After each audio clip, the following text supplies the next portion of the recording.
Assalamualaikum warahmatullahi wabarakatuh. Om Swastiastu, Nama Budaya, Salam Kebajikan. Yang saya hormati, Bapak dan Ibu Tutor, begitu pula rekan-rekan peserta pelatihan dasar CPNS 2026. Sebagaimana yang kita pahami, ASN adalah motor penggerak pelayanan publik yang wajib menjunjung tinggi nilai berakhlak.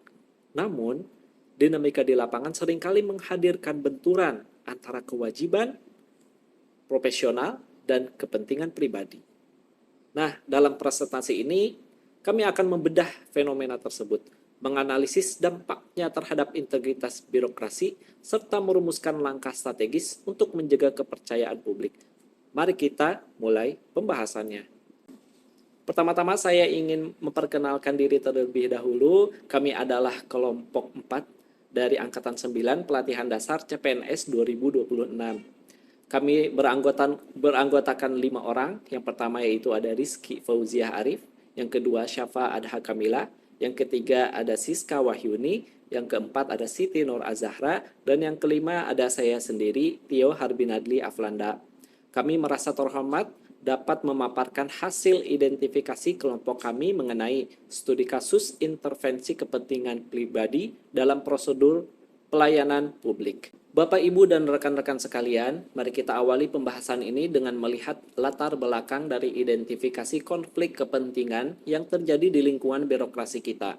Sebagai landasan utama, kita harus mengingat bahwa ASN adalah motor penggerak pelayanan publik yang dituntut untuk selalu bekerja secara profesional, transparan, dan akuntabel sesuai dengan nilai dasar berakhlak. Namun dalam dinamika pekerjaannya, ASN seringkali terjebak dalam dilema antara kewajiban profesional melawan kepentingan pribadi.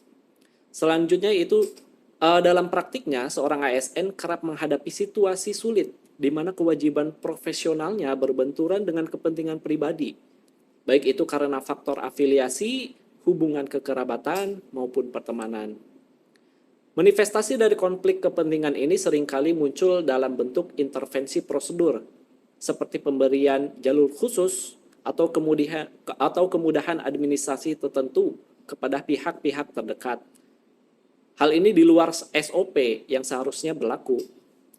Jika hal ini dibiarkan, praktik privilege berbasis relasi personal tersebut akan menjadi ancaman serius bagi integritas institusi karena mencederai asas keadilan, merusak kepercayaan masyarakat luas, dan menghambat visi kita untuk mencapai tata kelola pemerintahan kelas dunia. Oleh karena itu, terdapat urgensi mitigasi yang mendalam.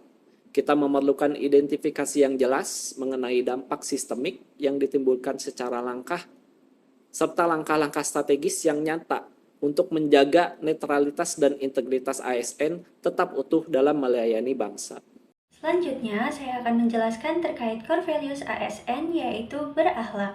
Berakhlak merupakan nilai-nilai dasar atau core values aparatur sipil negara yang menjadi pedoman perilaku profesional, transparan, dan akuntabel dalam menjalankan mandat pelayanan publik demi mewujudkan tata kelola pemerintahan yang berwibawa.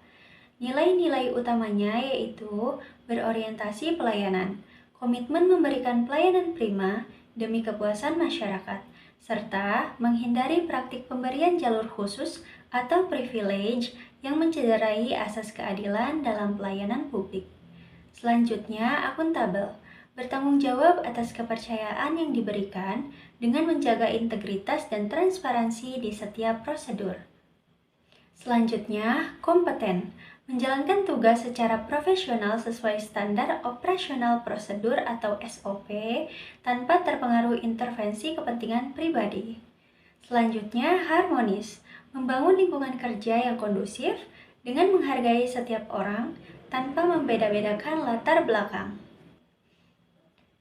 Selanjutnya, loyal, menjaga nama baik sesama ASN, pimpinan, dan instansi dengan mengutamakan kepentingan negara di atas kepentingan pribadi. Selanjutnya yaitu adaptif, terus berinovasi dan antusias dalam menggerakkan atau menghadapi perubahan, termasuk melalui optimalisasi digitalisasi layanan. Selanjutnya, kolaboratif, membangun kerjasama yang sinergis dan mendorong partisipasi untuk mencapai tujuan tata kelola pemerintahan yang bersih. Ada 3 poin utama yang menjadi tujuan pembahasan kita pada kali ini, yaitu yang pertama mengenai identifikasi studi kasus. Fokus utama kita di sini adalah membedah fenomena nyata di lapangan, khususnya terkait adanya intervensi kepentingan pribadi dan penyalahgunaan wewenang dalam prosedur layanan publik yang ada. Kedua, kita akan melakukan analisis konflik kepentingan secara mendalam. Kita tidak hanya melihat permukaannya, tetapi akan menganalisis akar penyebab serta dampak sistematik dari konflik kepentingan tersebut. Hal ini krusial untuk menjaga integritas birokrasi kita dan memastikan kepercayaan masyarakat tetap terjaga. Lalu yang terakhir, dari hasil analisis tersebut, kita akan menyusun langkah strategis. Langkah ini mencakup mekanisme penyangkalan diri, penguatan internalisasi nilai-nilai berakhlak, serta peningkatan transparansi layanan. Tujuannya tentu saja untuk memastikan bahwa segala bentuk pelanggaran etika dapat dicegah sejak dini. Selanjutnya akan saya jelaskan mengenai identifikasi kasus. Yang pertama yaitu kasus intervensi prosedur layanan. Hal ini terjadi karena penyalahgunaan wewenang oleh oknum petugas. Seperti contohnya pemberian jalur khusus, yaitu jalur prioritas atau percepatan proses bagi pihak tertentu di luar ketentuan yang sudah berlaku. Hal tersebut bisa terjadi karena adanya konflik kepentingan. Konflik kepentingan tersebut dipicu oleh hubungan kekerabatan, tekanan dari pihak luar, atau simbiosis mutualisme dengan biro jasa. Hal ini adanya kepentingan pribadi untuk memberikan privilege berdasarkan kedekatan subjektif di luar urusan pekerjaan. Selanjutnya yaitu analisis konflik kepentingan. Kenapa sih hal tersebut bisa terjadi? Yang pertama itu karena adanya kepentingan pribadi, yaitu keinginan memberikan privilege kepada pihak tertentu karena kedekatan subjektif atau hubungan kekerabatan. Yang kedua yaitu ada asimetri informasi. Pihak eksternal memanfaatkan ketidaktahuan pemohon untuk menciptakan kesan bahwa prosedur resmi itu sulit, jadi mereka akhirnya memilih untuk jalan belakang. Yang ketiga ada normalisasi penyimpangan. Praktik jalur khusus dianggap lumrah sehingga integritas petugas tergerus oleh tekanan lingkungan atau peer pressure. Selanjutnya adalah dampak sistemik. Dampak yang disebabkan oleh konflik kepentingan tersebut adalah erosi kepercayaan publik. Masyarakat memandang prosedur resmi bisa diatur melalui koneksi atau jalur belakang, sehingga mereka menyepelekan jalur yang sudah resmi. Yang kedua yaitu ketidakadilan pelayanan. Terjadi diskriminasi terhadap masyarakat umum yang taat prosedur demi keuntungan pihak ilegal. Lalu yang ketiga, ada resiko keamanan dan hukum. Pengabaian verifikasi ketat seperti biometrik atau wawancara membahayakan kedaulatan negara dan membuat ASN rentan terkena sanksi disiplin berat.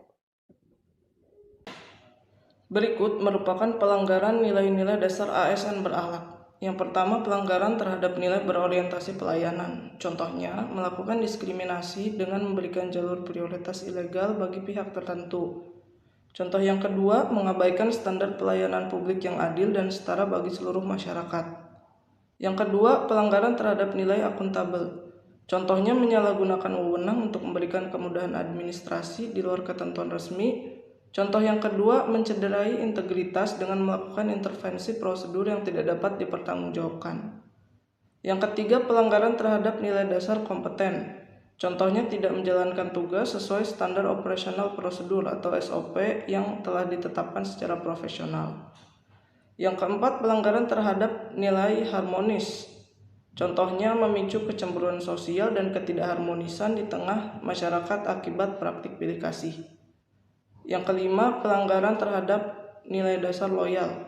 Contohnya lebih mengutamakan kepentingan pribadi atau kelompok di atas kepentingan bangsa dan negara. Contoh yang kedua, merusak citra instansi sebagai garda terdepan kedaulatan negara melalui praktik KKN. Yang keenam, pelanggaran terhadap nilai dasar adaptif. Contohnya gagal menunjukkan integritas di tengah tekanan lingkungan atau peer pressure dan justru menormalisasi penyimpangan. Yang terakhir, pelanggaran terhadap nilai dasar kolaboratif. Contohnya menyalahgunakan kerjasama dengan pihak luar atau biro jasa untuk tujuan yang melanggar aturan. Berikut merupakan dampak konflik kepentingan apabila seorang ASN tidak menerapkan core values berakhlak. Yang pertama, erosi kepercayaan publik. Masyarakat menjadi kehilangan kepercayaan karena persepsi bahwa prosedur birokrasi dapat diatur melalui koneksi atau jalur belakang. Yang kedua, ketidakadilan dan diskriminasi, yaitu terjadi ketimpangan pelayanan di mana masyarakat yang taat prosedur dirugikan demi menguntungkan pihak tertentu secara ilegal. Yang ketiga, ancaman keamanan negara.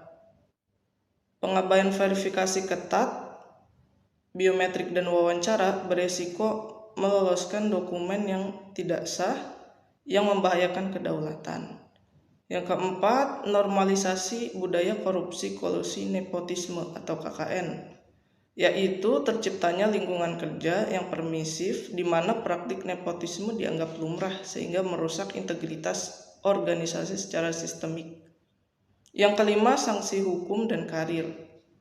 Setiap pelanggaran meninggalkan jejak digital yang berpotensi memicu sanksi disiplin berat hingga pemberhentian tidak hormat bagi ASN yang terlibat. Selanjutnya adalah solusi dan upaya perbaikan. Yang pertama, mekanisme penyangkalan diri atau recusal secara formal. Setiap petugas wajib mendeklarasikan hubungan personal dan secara sukarela menarik diri, serta menyerahkan penanganan berkas kepada rekan sejawat guna menjamin keputusan tetap objektif. Yang kedua, internalisasi integritas dan penegakan disiplin tegas. Melawan normalisasi penyimpangan dengan penguatan nilai berakhlak, penegakan sanksi, disiplin tanpa pandang bulu, serta optimalisasi whistleblowing sistem yang aman bagi pelapor. Yang ketiga, transparansi layanan untuk memutus asimetri informasi. Menyediakan informasi prosedur, tarif PNBP, dan standar waktu secara masif kepada masyarakat untuk menghilangkan ketergantungan pada jalur belakang dan menutup ruang gerak praktik konflik kepentingan. Di slide terakhir ada kesimpulan. Akar masalah sistemiknya yaitu konflik kepentingan dipicu oleh rendahnya integritas individu dan lemahnya sistem pengawasan, sehingga menimbulkan penyimpangan prosedur yang merusak kualitas pelayanan publik. Dampak signifikan yang terjadi yaitu praktik intervensi pribadi menyebabkan ketidakadilan bagi masyarakat, menurunkan kepercayaan publik, serta mengancam aspek keamanan dan kedaulatan negara. Dari aspek harmonis dan loyal diperlukan upaya terintegrasi melalui penguatan integritas, penegakan disiplin tegas, serta optimalisasi digitalisasi layanan untuk menutup celah intervensi kepentingan, sehingga internalisasi nilai dasar ASN berakhlak adalah kunci utama untuk mewujudkan tata kelola pemerintahan yang baik atau good governance yang profesional. Sekian pemaparan dari kelompok kami. Terima kasih. Wassalamualaikum warahmatullahi wabarakatuh.